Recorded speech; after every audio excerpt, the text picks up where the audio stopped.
Okay. So this is the timeline, the period that I was looking for before. I call it the big break. This was when it was all going to happen right here. You can read all that. I don't think I'm going to, well, I do want to, let's do it. Why not? We're already here. So he's saying, dude, I'm on to something big. We need to talk.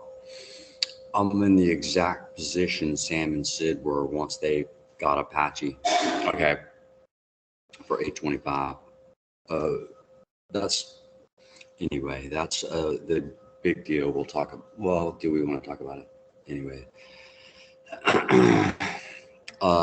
It's a big deal. It was the Apache deal. It was in Daniels County, Montana, 400,000 mineral acres.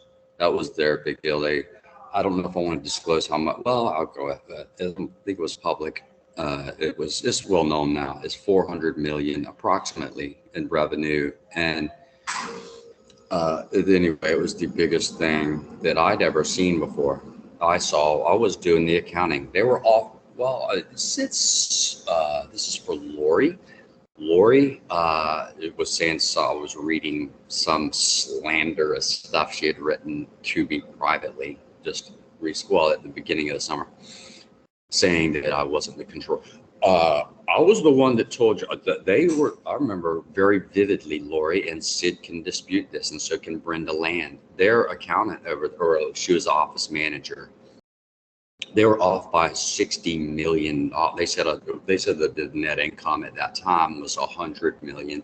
I said no, it's 160. So they're off by 60 million. That's a problem, Lori. That was about when you were starting in there. I remember having that meeting with you and Brenda. I think you were in the meeting actually taking notes, and I was teaching y'all how to do debits and credits. And I was showing Brenda how she had forgotten to make a debit to cost of goods sold or a credit. I forget exactly what it was, but it was off by $60 million. And y'all didn't correct me on it. Nobody's ever corrected that on me. And from what I hear, when they went back and did the audit, I was within a few percentage points, even having Sam wanting to conceal stuff from me. I've still got it. Anyway, I didn't see you chiming in there.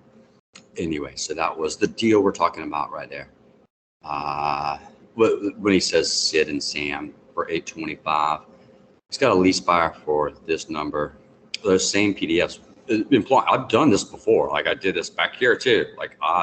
That's with the green. This is just version 2 we're talking about. I did one back here too, and they profited mightily. Not like they did on this one though. This one right here. So what I'm saying is it was for sure a concerted effort because they knew it back here and I'd already reaped the benefits, and he was very excited over here. Anyway, so let's roll forward.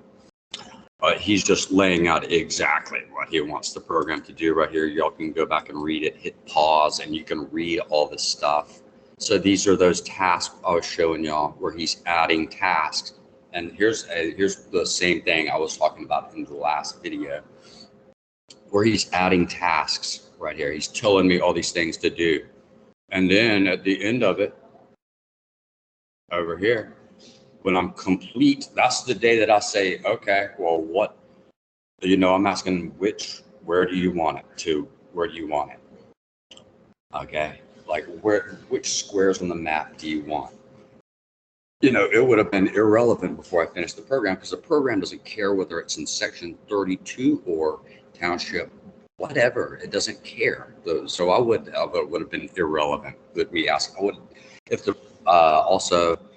If the program wasn't working, I would have been like, I would not have had time to write down this email. I wouldn't have cared about this question, because I'd have been like, man, I had this thing working.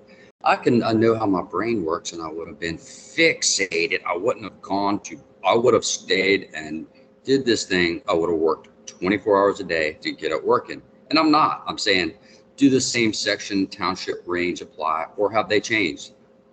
He had said something about postage. I said, I can produce names. I can produce more names than you have postage for. Anyway, so the program is complete right there.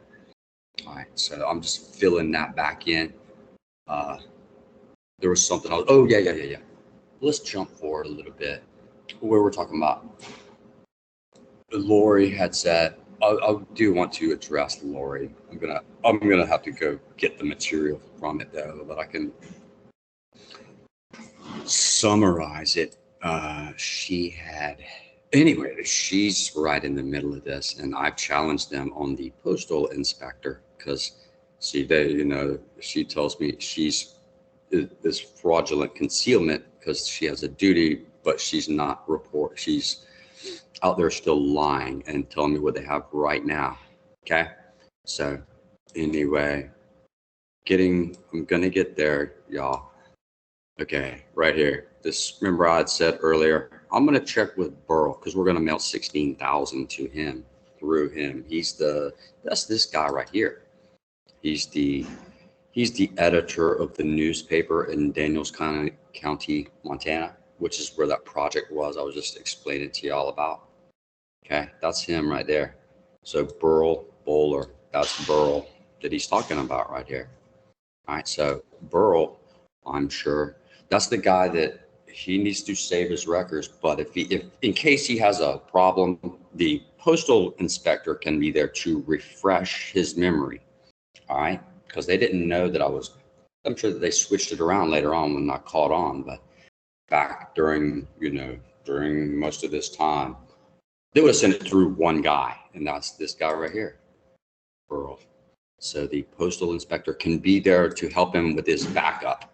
He needs to restore his backup and recreate the list of stuff that, where did these guys come up with that list is going to be the question when that happens. Where they just, and it's going to coincide with a bunch of mine, I'm guessing. Okay. So I'm going to leave it right there, and thank y'all for listening.